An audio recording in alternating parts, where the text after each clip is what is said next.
बेटी रोटी का संबंध तो ऐतिहासिक संबंध, इसे तो हम मिटा ही नहीं सकते हैं। हमने बार बार कहा है कि भारत सिर्फ मित्र नहीं है, ये हमारे रिलेटिव्स, यहाँ के समधियारी भी हमारे हैं।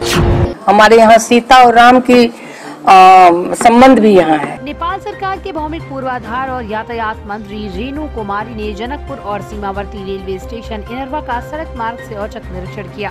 इस मौके पर पत्रकारों से पूछे गए सवाल के जवाब में मंत्री रेणु कुमारी यादव ने कहा कि भारत नेपाल दोनों देशों के बीच वर्षों से बेटी रोटी का संबंध बना हुआ है। इसी वित्तीय वर्ष जयनगर जनकपुर कुर्था नेपाल रेलखंड पर ट्रेन का परिचालन शुरू किया जाएगा। उन्होंने कहा कि ट्रेन परिचालन में अब विलम्ब नहीं होगा। काफी दिनों से ट्रेन परिचालन को लेकर उत्सुकता थी, लेकिन अभी कभी बाढ़ तो कभी वैश्विक महामारी कोरोना वायरस और कुछ टेक्निकल कठिनाइयों के कारण ट्रेन परिचालन पर असर पड़ा है। वो तुरंत ही आ जाएंगे। मतलब बेटी रोटी का संबंध में मजबूती आएगी जल्दी।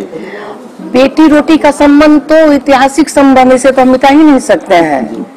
पर बेटी रोटी से भी ज्यादा क्या है कि संबंधों को किस ढंग से, हमने बार बार कहा है कि भारत सिर्फ मित्र नहीं है, ये हमारे रिलेटिव्स, यहाँ के समधियारी भी हमारे हैं। हमारे यहाँ सीता और राम की संबंध भी यहाँ है। इसीलिए बेटी रोटी का तो परंपरा ही है, पर इसे एक पुल की तरह बांध कर कैसे चले उसकी आवश्यकता है। जब जिस दिन हम लोग बांध लेंगे इस चीज को, तो मुझे लग रहा है हमारी फर्कता कहीं नहीं आएगी, कहीं भी हम एक दूसरे से अलग नहीं दिख पड़ेंगे, क्योंकि हम लोग का एक कदम उधर रहता है, एक कदम इधर रहता है। भारत के लोग एक कदम इधर रखते हैं, एक कदम उधर रखते हैं।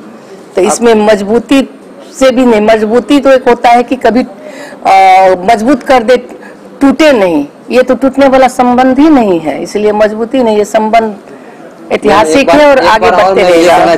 ट्रेन इस साल चल जाएगी? बिल्कुल इस साल ट्रेन चलेगी। आज का क्या कार्यक्रम था मैम? कुछ ऐन कानून का भी प्रॉब्लम था, जिसे कि हम लोग अभी जस्ट बात कर रहे थे हमारे भारत के मित्रों से, हम लोग से भी, जो कि एग्रीमेंट वगैरह होने के बाद हम लोग ने कानून को भी आगे बढ़ा चुके हैं और वो हमारे कैबिनेट से भी पास हो चुकी है। अब इस एक सप्ताह में कानून को थोड़ा सा और भी आगे बढ़ाने में टाइम लगेगा। और किसी भी चीज करने से दो देशों का जो संबंध बताया आप, वो कानून एंड सारी चीज की तरफ मजबूती होनी चाहिए।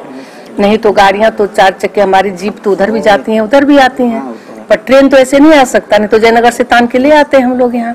इसीलिए कुछ कानून का भी जो प्रावधान था वो उसे हम आगे बढ़ा चुके हैं। इस सप्ताह में वो कंप्लीट हो जाएगा। इसके बाद थोड़ी टेक्निकल प्रॉब्लम सब जो आ रही हैं, जैसे कि अब यहाँ पर ये ट्रेन चलने से पहले जो हमारे भारत से जो आएंगे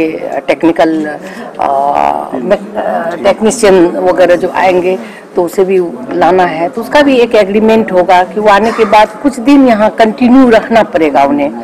एक दिन स्टार्ट करने से कंटिन्यू रहने के बाद ये ट्रेन की सारी चीज को देख लेंगे कि द्रुतगति में आगे बढ़ रही है। तो ये सारे प्रोसेस हम लोग आगे बढ़ा चुके हैं।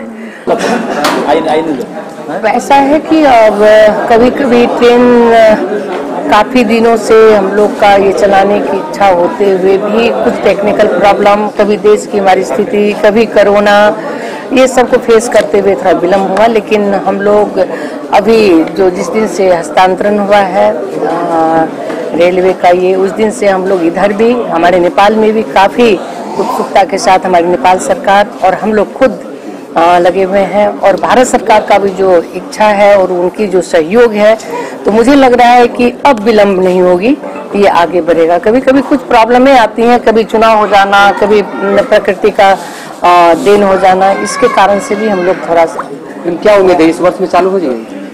हमें उम्मीद है, पूरा भरोसा है कि इस बार हम लोग ट्रेन चलाएंगे। इस बार नहीं मैम, इस साल क्या आप मंत्री हैं रेलवे? जी बिल्कुल बिल्कुल, इस साल हम ट्रेन को चलाएंगे। और नेपाल और भारत की जो मित्रता है, तो वो एक रेल भी हमारी पुल की काम करेगी। जब उधर के पैसेंजर हमारे ट्रेन पे चढ़ के इधर आएंगे और इधर के पैसेंजर चढ़ के जब उधर जाएंगे, तो उसे एक अनुभव होगा कि हम नेपाल और भारत के साथ काफी कम समय में और अच्छी यात्रा करके आगे बढ़ेंगे करके। इससे हम दोनों देशों का एक संबंध में भी रखता है बहुत बड़ी प्रकटता होगी और ये आगे बढ़ेगा।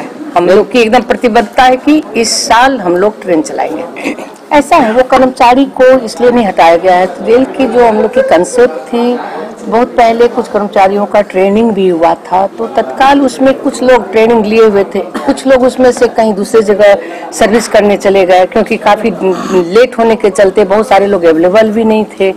तो हम लोग ने उसे अभी तत्काल हटा के फिर उसमें जो कैपेबल लोग हैं और जो लोग कुछ बाहर से भी हम लोग रखेंगे, अब इसका कहाँ पर किस कर्मचारियों का उद्देश्य है कि कहाँ पर खुद सेटल होंगे, उनको फिर से एक बार मुझे लग रहा है कि ट्रेनिंग देने की आवश्यकता है, जो कि हमारी भारत सरकार से भी यहाँ एम्बेसी